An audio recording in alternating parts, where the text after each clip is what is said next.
On connaît tous les Galaxy Z Flip de Samsung, mais il faut savoir que chaque année, il y a un autre acteur qui agit dans l'ombre. Enfin, dans l'ombre de Samsung. Je veux bien entendu parler de Motorola. Cette année, on a le plaisir de découvrir le Razr 60 Ultra. Commençons par le design de ce Razr 60 Ultra. C'est son magnifique écran externe de 4 pouces. C'est aujourd'hui le plus grand écran externe que l'on peut avoir sur ce format. Et à quoi sert-il ces écrans? Eh bien, à beaucoup plus de choses que chez Samsung. Ici, on peut lancer n'importe quelle application. On peut lancer l'appareil photo depuis l'écran externe et ainsi avoir un retour avec une meilleure qualité puisqu'on prendra ces photos avec les capteurs externes de l'appareil et non l'interne dédié au selfie qui est de moindre qualité. Et qui dit écran pliable dit bien évidemment pliure. On en parle depuis des années. Sur le Razr 60 Ultra, eh bien, elle est quasiment invisible. Est-ce qu'il est durable ce téléphone? Bon, côté charnière, je vous l'ai dit, c'est du titane. Normalement, ça doit tenir. Ensuite, l'écran intérieur, on est sur un écran pliable, c'est fragile. Attention, pas de touche. Cependant, sur l'écran externe, on a le plaisir de découvrir le premier smartphone pliable avec un écran en Gorilla Glass céramique.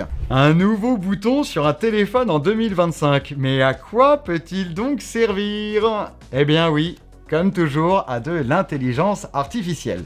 Sauf que ça va être beaucoup moins abouti que du Samsung, par exemple. À savoir que les fonctions IA de Motorola ne sont pas encore disponibles en français. On peut se dire que ce téléphone va être durable, puisqu'en plus il est résistant, et donc on devrait avoir plein d'années de mise à jour pour pouvoir l'utiliser vachement longtemps. Eh ben non, malheureusement, on est limité à 3 ans de mise à jour en mise à jour majeure et 4 ans en mise à jour de sécurité. Et ça, c'est quand même un fichu désavantage par rapport à Samsung, qui pour rappel propose 7 ans de mise à jour. Côté autonomie, ici, on a 4700 mAh de capacité. On parvient à tenir largement plus d'une journée avec le téléphone lorsqu'on l'utilise en position ouverte. 1300 €, est-ce que ça vaut le coup? Je sais que d'ici à peu près 2 mois, on devrait découvrir son concurrent, le Galaxy Z Flip 7.